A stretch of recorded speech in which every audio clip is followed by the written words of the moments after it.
इस मूवी की शुरुआत में हम एक जॉन नाम के आदमी को देखते हैं जिसे आज पूरे 4 साल बाद जेल से छोड़ा जा रहा था। जॉन ने एक आदमी को जान से मार दिया था जिसके बाद उसे 7 साल की सजा हो गई थी, लेकिन वो जेल के अंदर उसकी वाइफ को लेटर लिखता रहता था माफी के। जॉन ने उस आदमी को जानबूझकर नहीं मारा था एंड इसी वजह से वो उसकी वाइफ को माफी के और उसकी हेल्प करने के लेटर लिखा करता था। एंड फाइनली 4 साल बाद उस औरत ने जॉन को जेल से निकलवा दिया था। जेल से निकलने के बाद जॉन ये फैसला करता है कि अब से वो नॉर्मल लोगों की तरह ही लाइफ जिएगा, जिसके बाद वो कंस्ट्रक्शन के काम में लग जाता है। फिर एक दिन वो अपना काम खत्म करके एक बार में ड्रिंक कर रहा था तो वहाँ पर कुछ लोग वहाँ की वेटर को छेड़ रहे थे। फिर जॉन उन लोगों को डरा धमका कर वहाँ से भगा देता है। इसके बाद उस वेटर के साथ साथ वहाँ का मैनेजर भी जॉन से इम्प्रेस हो जाता है, जिसके बाद जॉन उस क्लब में बाउंसर की जॉब पर लग जाता है क्योंकि उसे कंस्ट्रक्शन के काम में बहुत कम पैसे मिल रहे थे। फिर अगले दिन जॉन जब उस बार में काम कर रहा था तो वहाँ पर 2 लोग फाइट करने लगते हैं, जिसके बाद जॉन उन दोनों को धक्के देकर बार से बाहर कर देता है। जॉन ने जिस वेटर को बचाया था उसका नाम फ्रैंकी होता है एंड फ्रैंकी ने अपने एक दोस्त रेनो को जॉन के बारे में बता दिया था। फिर रेनो जॉन के पास में आकर उसको अपना कार्ड देते हुए उसको ये बोलता है कि और ज्यादा पैसे कमाने हैं तो मुझे कॉल करना, लेकिन जॉन उसकी बातों में इंटरेस्टेड नहीं था, जिसके बाद वो उसका कार्ड उसी के सामने फेंक कर वहाँ से चला जाता है। फिर अगले दिन वो जब अपना कंस्ट्रक्शन का काम कर रहा था तो उससे मिलने वहाँ पर एक औरत आती है एंड ये औरत वही होती है जिस औरत के आदमी को जॉन ने मारा था एंड इसी औरत ने ही जॉन को 4 साल के अंदर ही जेल से छुड़वा दिया था।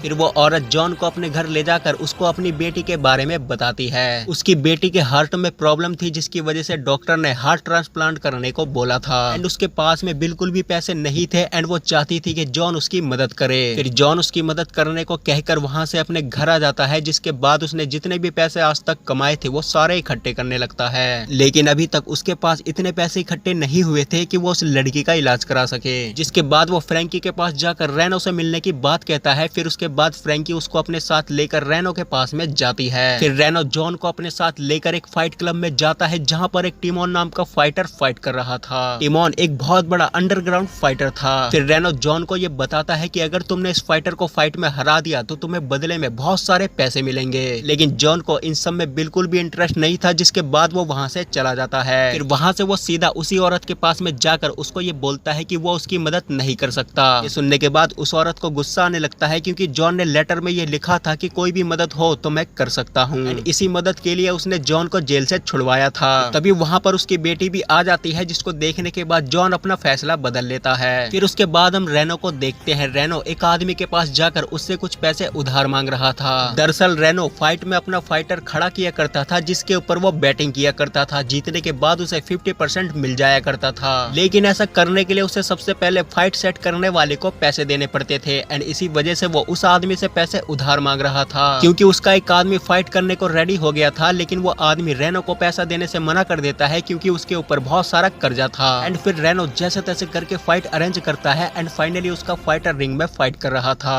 तभी वहाँ पर फाइट देखने के लिए जॉन भी आ जाता है। फिर उसका फाइटर एक फाइट करने के बाद में घायल हो जाता है। उस फाइटर को एक और फाइट करनी थी, लेकिन वो फाइटर एक फाइट के बाद ही बेहोश हो गया था। फिर रेनो के पास में कोई और चारा नहीं बचता, जिसके बाद वो जॉन को उसकी जगह फाइट करने भेज देता है। एंड दूसरी तरफ का जो फाइटर था वो एक नेस्टो नाम के आदमी का फाइटर था एंड रेनो ने नेस्टो से भी कुछ पैसा उधार ले रखा था। फाइनली जॉन की फाइट उस फाइटर से होती है। पहले तो वो फाइटर जॉन को बहुत बुरी तरह मारता है, लेकिन फाइनली जॉन उस फाइटर को मारकर वो फाइट जीत जाता है। जीतने के बाद जॉन को काफी सारे पैसे मिलते हैं, जिनमें से वो आधा पैसा उस फाइटर को दे देता है जो फाइटर पहली फाइट में बेहोश हो गया था। फिर अगले दिन जॉन वॉक से अपने घर आता है जहाँ पर वो देखता है कि फ्रैंकी और रेनो पहले से उसके घर में मौजूद थे। वो दोनों वहाँ पर इसलिए आए थे क्योंकि वो जानना चाहते थे कि जॉन के पास कितने पैसे हैं, क्योंकि रेनो को टिमोन के साथ फाइट सेट करवाने के लिए उसके मैनेजर को पटाना था। उसका मैनेजर टिमोन की फाइट सेट करने के लिए बहुत सारे पैसे चार्ज करता था। जॉन के पास 20,000 रुपए ही होते हैं, जिसके बाद रेनो उसको अपने साथ टिमोन के मैनेजर के पास में ले जाता है। टिमोन के मैनेजर का नाम डीकन था। फिर रेनो उससे टिमोन के साथ फाइट सेट करने के लिए मनाने लगता है, लेकिन वो उससे नहीं मानता, जिसके बाद जॉन उससे पर्सनली अकेले में बात करता है एंड फिर वो जॉन से बात करते हुए उसको ये बोलता है कि अभी वो इस गेम में नया है एंड इस वजह से वो टिमोन की फाइट उसके साथ नहीं करवा सकता। जिसके बाद जॉन वहाँ से वापस आ जाता है। जॉन को ऐसा लग रहा था कि डीकन फाइट सेट करवा देगा, लेकिन उसके लिए वो काफी सारे पैसे चार्ज करेगा। फिर उसके बाद में रेनो उसी आदमी के पास में जाता है जिस आदमी से उसने पैसे उधार मांगे थे। वो उस आदमी के पास अपनी फेवरेट रिंग को 5,000 रुपए में बेच देता है। बाकी के पैसे इंतजाम करने के लिए वो जॉन को अपने साथ एक स्ट्रीट फाइट पर ले जाता है। वहाँ पर नेस्टो पहले से मौजूद था जो रेनो को पकड़ लेता है और उससे अपने पैसे मांगने लगता है। फिर जॉन वहाँ पर नेस्टो से ये पूछता है कि रेनो ने उससे कितने पैसे लिए थे।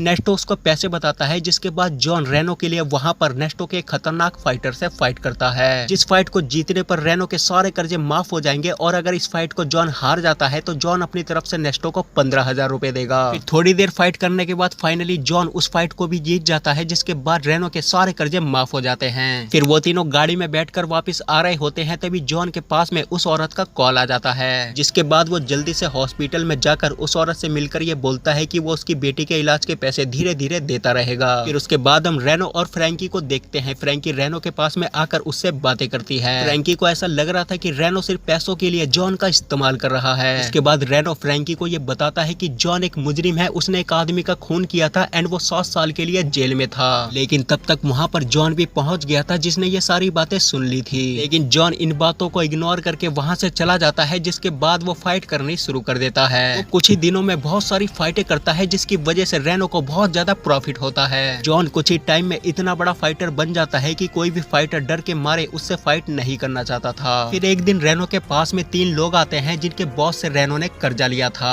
फिर वो लोग रेनो को बहुत बुरी तरह मारते हैं, फिर उसे 1 हफ्ते का टाइम देकर वहाँ से चले जाते हैं। फिर अगले दिन दोबारा से रेनो जॉन को अपने साथ नेस्टो के एक दूसरे फाइटर से फाइट करवाने ले जाता है, क्योंकि उसको उन लोगों के पैसे चुकाने थे जिन लोगों ने उसको मारा था। जॉन के साथ में कोई भी फाइटर फाइट करने को रेडी नहीं था एंड फाइनली नेस्टो का एक खतरनाक फाइटर जॉन के साथ फाइट करने को रेडी हो जाता है एंड इसी वजह से वो जॉन को अपने साथ में वहाँ पर ले गया था। जॉन की फाइट उस फाइटर से शुरू हो जाती है और हमेशा की तरह जॉन पहले पिटता है और फाइनली लास्ट में उसको मार कर वो फाइट जीत जाता है। फाइट जीतने के बाद जॉन रेनो और फ्रैंकी से बात कर रहा था, तभी उसके पास में दोबारा से उस औरत का कॉल आता है, जिसने अपनी जान देने की कोशिश की थी। फिर उसके घर जाने के बाद जॉन उसको एक हॉस्पिटल में भर्ती करवा कर रेनो के पास में वापस जाता है। रेनो वहाँ पर जॉन के जीते हुए पैसे गिन रहा था एंड उन लोगों के पास अभी तक इतने पैसे इकट्ठे नहीं हुए थे जिससे वो उस लड़की का ऑपरेशन करवा सके। एंड फिर रेनो जॉन को ये बताता है कि नेस्टो का फाइटर उससे रेवेंज मैच खेलना चाहता है, क्योंकि पिछले वाले मैच में जॉन ने उसके भाई को फाइट में हरा दिया था एंड इसी वजह से वो अपने भाई का बदला जॉन से लेना चाहता था। एंड फिर जॉन इस फाइट के लिए भी रेडी हो जाता है, जिसके बाद वो तीनों रिंग की तरफ फाइट के लिए निकल जाते हैं। लेकिन रिंग के बाहर रेनो को वो तीनों आदमी मिल जाते हैं जिनके बॉस से रेनो ने कर्जा लिया था।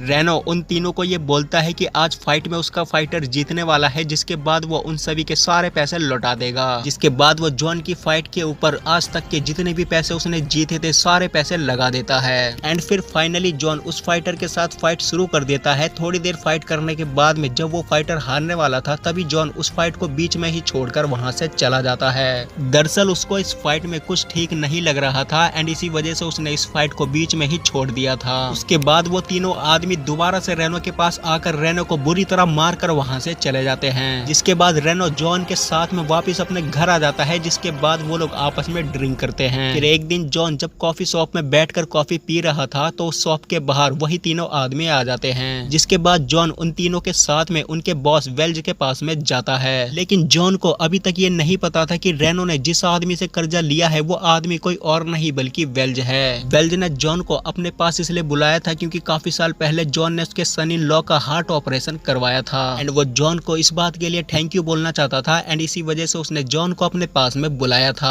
वहाँ पर जॉन को ये पता चलता है कि रेनो ने जिस आदमी से कर्जा लिया है वो आदमी यही है। जिसके बाद जॉन उससे थैंक यू के बदले में ये बोलता है कि उसकी फाइट टिमोन से होने वाली है, मैं चाहता हूँ तुम मेरे ऊपर पैसा लगाओ। साथ में जॉन रेनो का सारा कर्जा माफ करवाना चाहता था, लेकिन वो आदमी उसको ये बोलता है कि वो एक ही काम कर सकता है, या तो वो उसके ऊपर पैसा लगा सकता है या फिर वो रेनो के सारे कर्जे माफ कर सकता है। जिसके बाद जॉन रेनो का सारा कर्जा माफ करवाने को कहकर वहाँ से वापस आ जाता है। इसकी वजह से जॉन पूरी तरह उदास हो चुका था, जिसके बाद वो ये फैसला करता है कि वो इस शहर को छोड़कर हमेशा के लिए चला जाएगा। लेकिन वो इस शहर को छोड़ने से पहले आखिरी बार टीमन के मैनेजर डीकन के पास में मिलने जाता है, जहाँ पर वो डीकन से बात करते हुए उसको ये बताता है कि वो एक छोटी लड़की का हार्ट ऑपरेशन करवाना चाहता है, लेकिन वो चाहकर भी ऐसा नहीं कर पा रहा। जिसके बाद डीकन उसको समझाते हुए उसको ये बोलता है कि भगवान के घर देर है पर अंधेर नहीं। फिर अगले दिन जॉन वहाँ से हमेशा के लिए जाने की तैयारी कर रहा था, लेकिन तभी रेनो के पास में डीकन का फोन आता है, जिसमें वो रेनो को ये बताता है कि टीमन तैयार हो गया है जॉन से फाइट के लिए। सुनने के बाद में जॉन खुश हो जाता है, जिसके बाद वो डीकन से फाइट करने चला जाता है। फिर फाइनली फाइट शुरू हो जाती है एंड ये दोनों एक जाली के ऊपर लड़ रहे थे, जो जाली एक जंजीर से बंधी हुई थी। थोड़ी देर फाइट करने के बाद में वो जंजीर टूट जाती है, जिसकी वजह से ये दोनों नीचे गिर जाते हैं। फिर उन दोनों के नीचे गिरते ही डीकन जल्दी से कुछ तेल के ड्रम जॉन के ऊपर गिरा देता है, जिसकी वजह से जॉन पूरी तरह तेल में सन जाता है। लेकिन उसके बाद भी वो डीकन से फाइट करता है। उस देर की खतरनाक फाइट के बाद फाइनली जॉन डीकन को हराकर उस फाइट को जीत जाता है। जीतने के बाद उन लोगों को ये पता चलता है कि डीकन ने अपनी तरफ से इस फाइट को फ्री में सेट किया था। जीतने के बाद जॉन को बहुत सारे पैसे मिलते हैं, जिसके बाद वो उस लड़की का ऑपरेशन करवाता है। फिर वो रेनो की बेची हुई रिंग खरीद कर रेनो को वापस लौटाता है। एंड फिर रेनो इमोशनल होकर उससे गले लगकर उससे सॉरी बोलता है, जिसके बाद जॉन वहां से हमेशा के लिए चला जाता है। एंड यहाँ पर ये मूवी खत्म हो जाती है। तो दोस्तों आज की वीडियो में सिर्फ इतना ही। मैं मिलूंगा आपको नई वीडियो में नए टॉपिक के साथ। तब तक के लिए धन्यवाद।